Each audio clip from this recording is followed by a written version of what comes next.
Her killer should have never been able to be in the U.S., especially after being charged with multiple crimes. Laken's murderer, while he should not have been here, had he been detained, this never would have happened. And her murder is actually the consequence of Biden-Harris open border policies. If you think about the last 4 years, there has been no more litigated issue than our wide open border. And the American people spoke loud and clear on November 5th and entered a verdict. And that verdict was they wanted a secure border and they wanted safety for American citizens. We are listening to the American people, and it seems that some of my Democratic colleagues are also hearing the American people today. They know that their open border policies will not work and that common sense solutions like the Laken Riley Act are needed to keep the safety and security of American citizens at the forefront. I want to start by thanking Representative Mike Collins, who was gracious enough to be with us today. This is Mike's bill. Mike came up with this after her hearing and listening to the devastating impact of Laken being taken from us all too soon. Listening to the needs of his constituents, actually trying to find common sense solutions, and bringing forth legislation that would actually achieve that goal. If every member of the House and the Senate actually was responsive to the needs of the people they serve in the way that Mike has been, this would certainly be a better place. Thank you, Mike, for your leadership. Thank you to Senator Budd, who also carried this piece of legislation here in the Senate. His leadership has been tremendous. Last year, when we went down to the floor, not once, but twice, to try to make sure that the Laken Riley Act could get heard, could be put in front of the American people, unfortunately it was blocked by our Democratic colleagues. And if you remember, in the 118th Congress, under Democratic control, the Senate Judiciary Committee did not mark up one single bill related to immigration. That's at a point where we have a wide open border, when we know over 10 million people have come here illegally, when we know that there are over 2 million known gotaways, where we don't know who they are, where they're going, or what their intentions are. In the midst of all of that, they did nothing.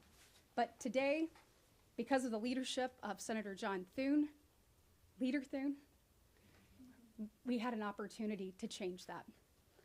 So Leader Thune, thank you for doing this. Thank you for putting this on the floor. I also want to thank Senator John Fetterman.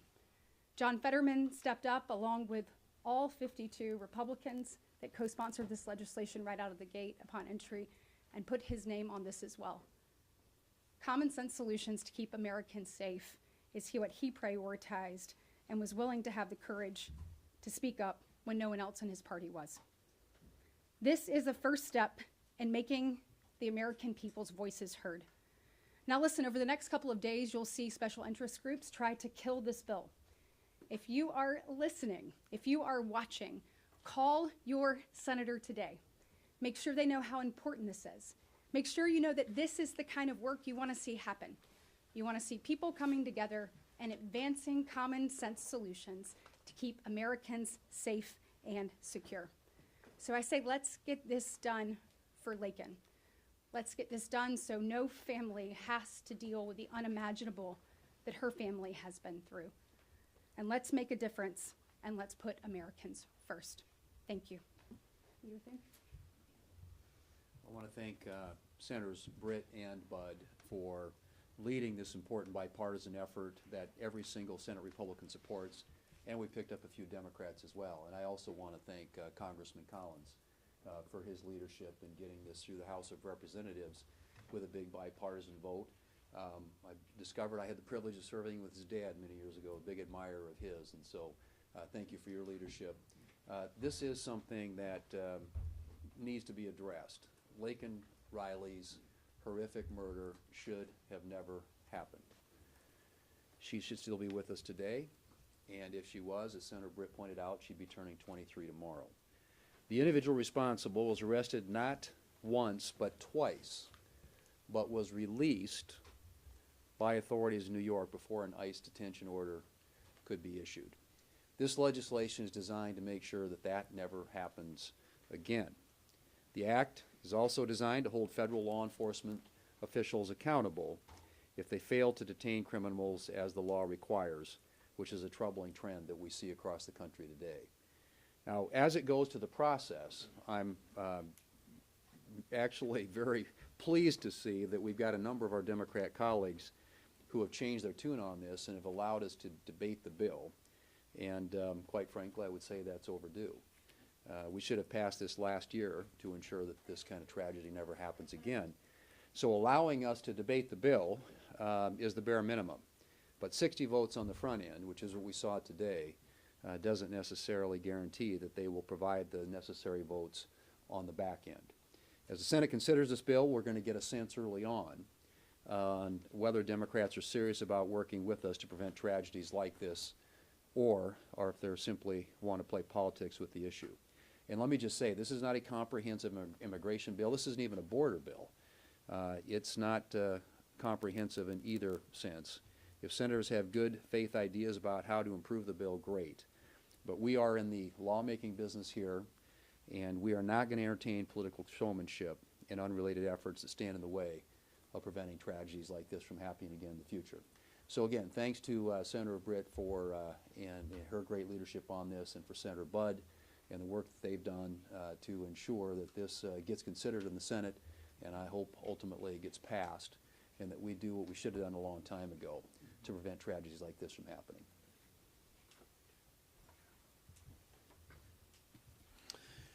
Leader Thune, I just want to thank you for making this a priority. I mean, this is one of the very first votes in the 119th Congress for the Senate, and it certainly reflects the priorities of November 5th and your priorities as well. So I want to thank also my colleague, Senator Britt, for her leadership, who worked this across the aisle within her own conference and has just done a tremendous job. I see this as a father, and as a father of two daughters, and I can't imagine what the family has gone through. And I know many of us have children, and we hope that we never face what this family has faced. I also think, even though this took place in Representative Collins' district, I think about my state of North Carolina and what the sheriffs of all 100 counties, most of them have said to me. They said every single county in North Carolina is now a border county because of Joe Biden's policies. And so we've seen that the devastation of those policies in this tragedy that we saw last year. And policies, they have tragic consequences. Laken Riley was a wonderful nursing student with a bright future, and she was murdered by an illegal alien from Venezuela. This killer should have been stopped, but tragically he wasn't. He should have been stopped at the border in 2022, but he was paroled into the country.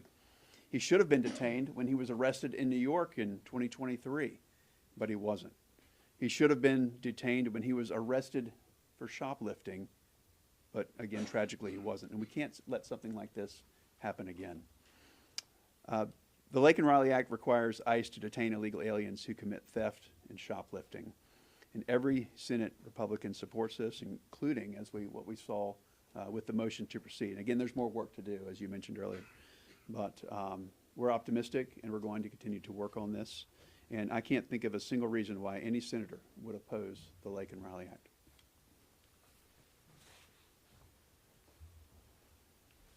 Well, thank you to Katie. Thank you to Ted for your fortitude, your determination, your resolve in making sure that this bill got to the floor, and then your work in making sure we had bipartisan support on this.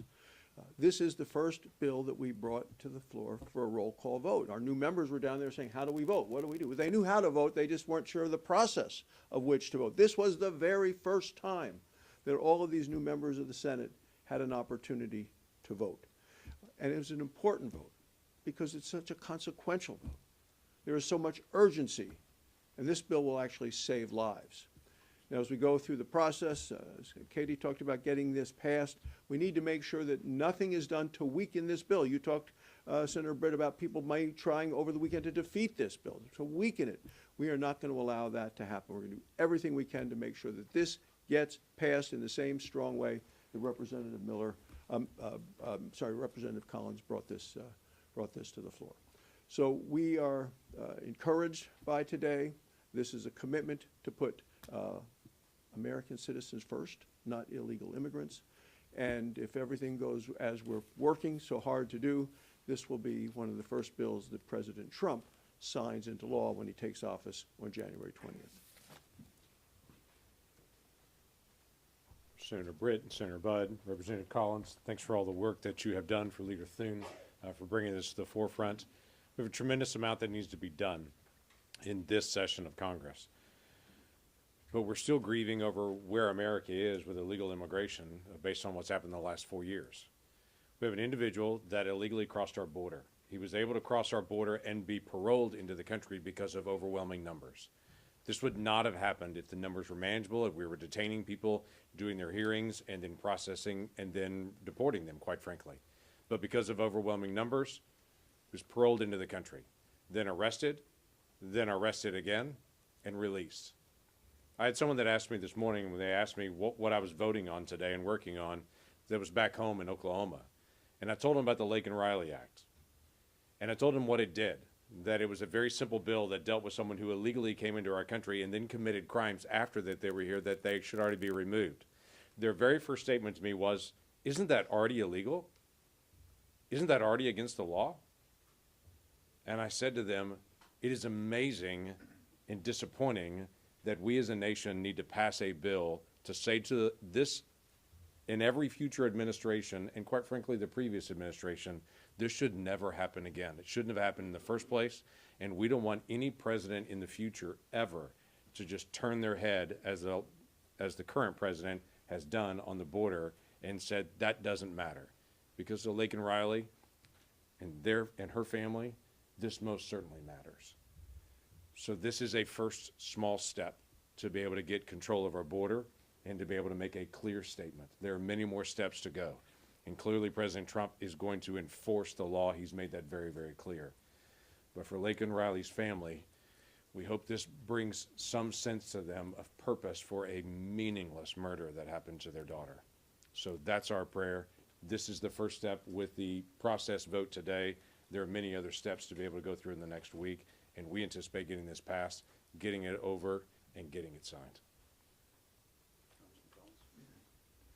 Thank you, Leader Thune. Appreciate the few minutes to speak to you. Senator Britt, Senator Budd, thank you. I appreciate the help over here. You know, I think I want to take just a quick minute and give you a different tact on this. You know, we have a criminal thug that came across the country, the border illegally, him and his brother. Both of them got paroled, got sent on their way, taxpayer dollars, sent them to New York, sanctuary city, put a roof over their head, gave them clothes. Taxpayers been feeding them. Instead of them going out and getting a job and try to assimilate to our country, what'd they do? Oh, they brought their trade with them. What is that trade? It's being a criminal. Like so many criminals that got away. And what did they do? They started out with minor level crimes, endangering a child, shoplifting. The more that they get away with and the more we let these criminals go, it just emboldens them.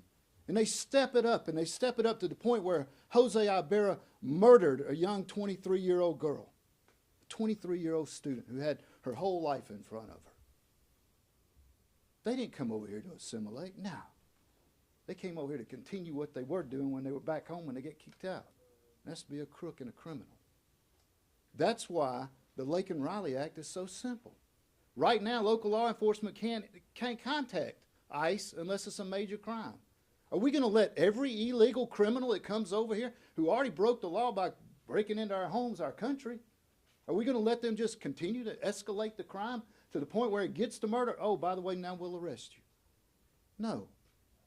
We need to kick them out with these low-level crimes. We need to go ahead and detain them, process them, and deport them. And I want to leave you with one last quick thing. Laken Riley's whole life, all she wanted to do was save lives. That's it. And when her parents told me if we could do anything, pass anything here that might make to where no other family has to go through this, then we should pass it without any problem, and they would be honored to put her name on it, because her name will live forever, and her name will continue to save lives across this country by making our community safer. So I appreciate what y'all are doing in the Senate. This is a bipartisan piece of legislation, and you saw it had bipartisan support. Had it in the House, and it's got it in the Senate. And I can't wait to get this thing on President Trump's desk and have him sign it into law. Thank you for letting me speak. Thank you. Yeah, questions? Yes, sir. So I have a question for you, and this is also related to, what universe of amendments would you be willing to consider? Is there, I mean, are you willing to amend the bill, and is there a certain period of time which you're gonna allow that conversation to go before you start to, or before you find closure on the bill? Do you want to take that? I mean, obviously, certainly open to that. We have been talking with our colleagues in the Republican conference, our colleagues across the aisle, and trying to get an idea of what a universe of amendments looks like. One of the things that Leader Thune said earlier, which was, this is not a comprehensive bill, so we're not interested in making it that. This is very targeted, and so we want to keep it in that realm. So amendments that deal with that are something that we're looking for, but as far as process goes, I need to. That's right. Point at you. Okay, who knew? Who knew? Can you talk about what has been a sea change from Democrats? I mean, Chuck Schumer did not bring this bill up and try to pass it or No. amend it. Now he's talking about supporting bringing it up. Yeah. You know, his He voted for it. He voted for it. He talked about voting to bring it up, and now he wants amendments when a lot of times he brought up bills and didn't have amendments. I'm wondering if you see the election and what happened, that the Democrats are getting. I bet every one of my colleagues want to crack at that question. Look, this just shows that the Democrats, you know, how they've said they've had a communication problem on this issue, they haven't. They're just wrong on this issue, and they know it. And so what this shows you, I mean, I said it earlier, but you have the Senate Judiciary Committee that are supposed to be marking up bills that are going to make our country more safe and secure when it comes to immigration, that refine that process and make it work. And in the entire 118th Congress, they didn't mark up one bill, not one. And when we asked for this bill to be marked up, we said, let's do it, bring it forward, let's make it better, you know, let's talk about it. They wouldn't do it, and so we were forced to take it to the floor. Senator Ted Budd took it first. He tried to get it on the floor, they blocked it. I took it next with Senator Lindsey Graham. They blocked it. And so it's interesting now that they're willing to have this conversation. I certainly welcome it because the American people deserve it. But the truth is, we wouldn't be in this posture if it weren't for the Biden-Harris administration and their open border policies. I mean, in the first 100 days that Biden came into office, he did 94, 97 executive orders undoing the work that President Trump had done. They continued to turn a blind eye. You heard Senator Langford say it about abuse of parole, the Presidential Parole Authority. There have been numbers put forth in the Judiciary Committee, actually by Senator Lindsey Graham, saying that both President Obama and President Trump use the Presidential Parole Authority on average about 5,600 times a year. And yet you look at what President Biden was doing, and he's paroling people close to 1 million people a year on average. It is completely and totally being misused, and Democrats know it. They absolutely know it. They know this is not sustainable. They see what's happening from coast to coast. You can't walk in one community that we serve where someone doesn't talk to you about a child, a cousin, a brother, a sister that died of a fentanyl overdose. You start hearing stories like Laken Riley, like Rachel Moran, like Jocelyn Nungary. One story is one too many, but they have become countless and way too consistent under the Biden-Harris administration. And I mentioned it earlier, y'all, but think about it. This has been the topic that we have discussed more than anything over the last 4 years. The American people had a real opportunity to hear from both sides, and then not just hear it, but they felt it. They felt it in their communities, and unfortunately, too many felt some of the dangers in their home. And they ultimately said enough is enough on November 5th, and they want change and they want action. And for too long, you have people that sit up here and talk and talk and talk and talk and then do nothing. And what I want you to take away from today is the Republicans are now in charge of the House, of the Senate, and soon to be the White House. The days of talking are over. The days of action are now. We understand what the American people deserve. We know that they deserve better than what they've gotten. And under Leader Thune and his leadership, we're going to be moving things forward. But I'll let you take that one. Yeah, I want to make just a quick comment on that, and this will be brief on it. That you, not to correct, but you made a statement and said for Leader Schumer, he said he could not bring it up. He would not bring this bill up. if he would have brought this bill up, this is what we would have seen on the floor. We had an open debate, and we would have passed it. The House passed it last year. Leader Schumer would not bring this up, could not bring it up.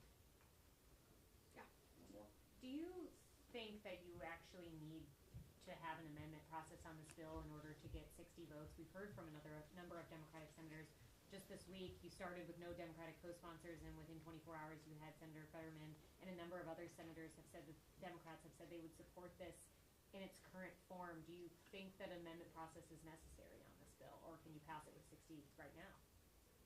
Well, I think that my Democratic colleagues have heard the American people. And so I think that they understand that we need action now. And so it would be my thought that we could likely pass this right now. If people keep their word and people are true to their constituencies and they actually put the needs of them first, it would be my hope that we could pass it right now. We're always up for improving and taking a look at it. And so that's what we'll be doing and making those assessments moving forward. Last question. Senator, what's your response to critics who have due process objections to the bill, saying that it would lose attention of those who are not just convicted but arrested for crimes, as well as the fact that the bill has no sort of exclusion for minors?